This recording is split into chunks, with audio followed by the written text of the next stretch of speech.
মহাবিদ্রোহী রণক্লান্ত, আমি সেই দিনই হব শান্ত, যবে উৎপীড়িতদের কন্দন রোল আকাশে বাতাসে দনিবে না, অত্যাচারীর খড়গ কৃপান ভীম রণভূমে রণিবে না।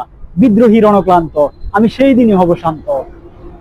দুনিয়ার মজুদর, এক হও এক হও, লড়াই করো লড়াই করো, এই স্লোগানকে বুকে ধারণ করে আজকে আমি 1 মে চলে আসছি ঠিক রানা প্লাজা, যেখানে ধ্বংসপ্রাপ্ত হয়েছিল তার ঠিক সামনে।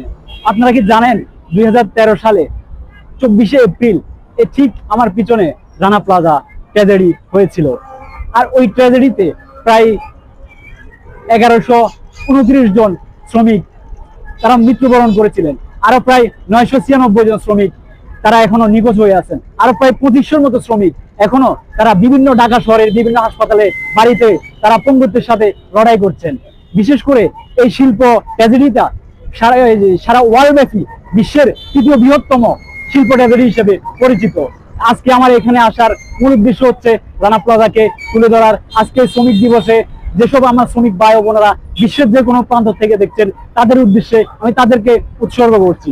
দেখেন, এই যে 8তলা ভবন যেটা ছিল, এই 8তলা ভবনের ভিতরে ছিল পোশাক শিল্প কারখানা। এসে পোশাক শিল্প কারখানা থেকে কোনো এক সময় সেলাই মেশিনের যন্ত্রণানি আওয়াজ ভেসে আসতো।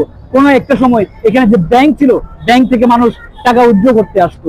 কোনো একটা সময় এখানে যে রানা প্লাজার ভিতরে যে শপ ছিল, শপের ভিতর থেকে মানুষ তাদের নিত্য বাজার সামগ্রী সদাই করতে আসতো। দেখেন, কালের বিবর্তনে এটা ছোটখাটো একটা ফিলিস্তিনে রূপান্তরিত হয়েছে। দেখেন, কালের বিবর্তনে এটা ধ্বংসপ্রাপ্ত হয়ে এখন পরিত্যক্ত হয়ে আছে।